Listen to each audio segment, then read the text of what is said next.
Animal rights is the next logical step in human evolution. I've read books, for instance, argued by Francis Fukuyama, where he talked about we've reached the pinnacle of human evolution, the end of evolution, as the title of one of his books has it. That liberal capitalism is the summit of human creation. That we can go no farther than the pluralist capitalist democracy that we've created. Well, like all so-called progressive humanists, he forgot one thing, and that is that we're still destroying the planet. And so the next two stages in human evolution, that if we don't take, we will fail to survive, are that we need to now leap into the politics of nature. We need one, a land ethic, and two, animal rights. And once we take these next steps, maybe we can talk about the end of evolution.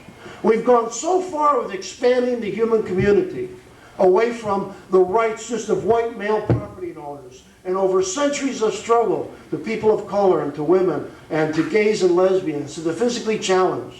And we've expanded this community. Yes, it's imperfect. Yes, there are lots of struggles to come within the human community. But please don't seal these boundaries within a progressive humanist framework and suffer the illusion of believing that we are at the end of moral evolution, because we've just started.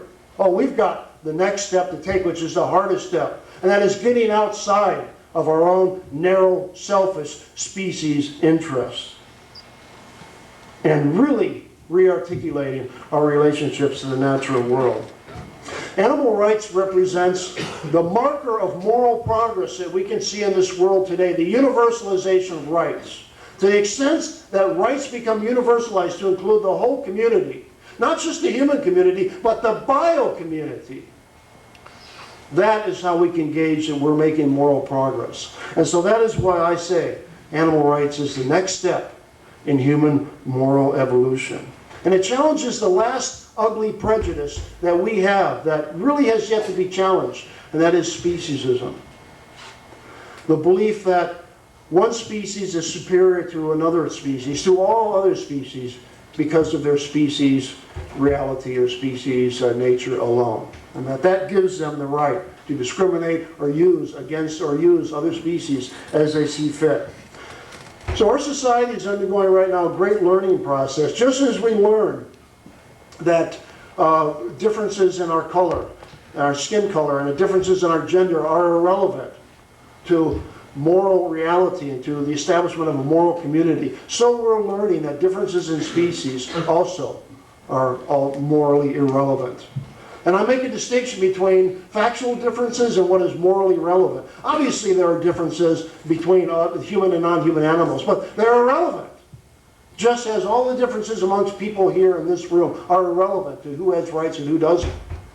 The differences between human and non-human animals are irrelevant to the fact that they do have fundamental rights.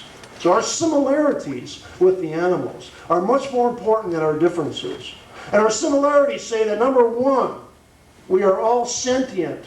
And beyond that, number two, we are all subjects of a life. We have complex social and psychological characteristics. We are subjects of a life. And that's what unites us, and that's all that really matters. In the bio-community, in the expanding boundaries of rights, that we are all subjects of a life.